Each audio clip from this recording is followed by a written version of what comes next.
Hola. So one of the things we discuss a lot when we're talking about curing chambers, aging chambers, drying chambers is humidity and keeping your humidity where you want it, which is generally somewhere between 70 and 80%, depending on what you're doing. But most of the stuff we're doing in the charcuterie world runs in that area. And we all have these little humidifiers, you know, the little fella right there who really doesn't do shit for a room this big. And in the summertime, my biggest problem is dehumidifying this room because it is, I don't know why, but this room is very moist in the summertime, and I got the big dehumidifier. I pull 2 gallons of that out every single day in the summertime. Wintertime, opposite problem. Humidity in here runs around 30-40%, so I've got to keep humidifiers going all the time in this room. But here's something that I do inside my individual chambers that if you need to bump something up a little bit and fairly quickly and have it pretty consistent and reliable, there's caveats to that, but I just do this.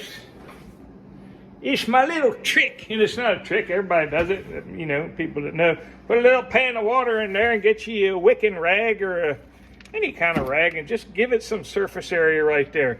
Look, I'm running, I wish that light would come on back there. I'm running 71% humidity at 40 degrees Fahrenheit.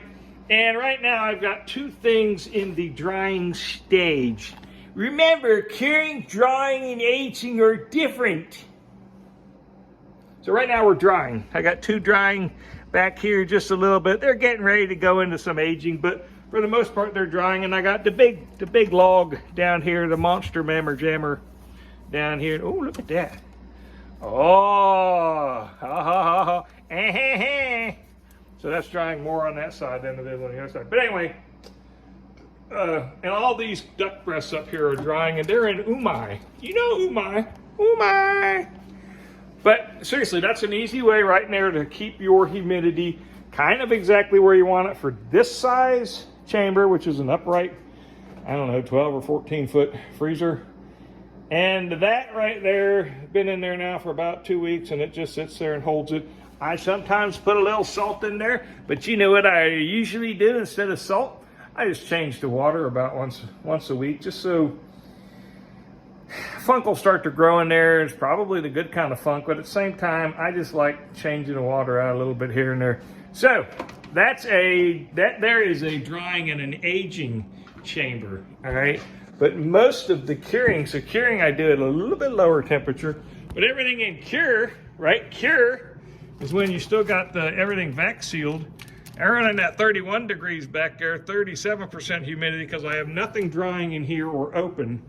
Everything's in vac sealed, all right? And it's in different stages. I have stuff down here, this is 2 years old. These are lamb legs that are over 2 years old now that have been in cure, and they're just fine. They are, and there's a cheese store. Look at this. Oh, it's a lovely cheese store.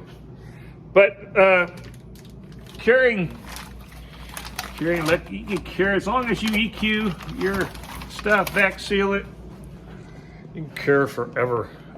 Maybe, I'm not sure. Anyway, that's how I control the humidity in that one. But different times of year, you use different methods. Whatever you do, monitor it every day if you can, if you're smart. Anyway.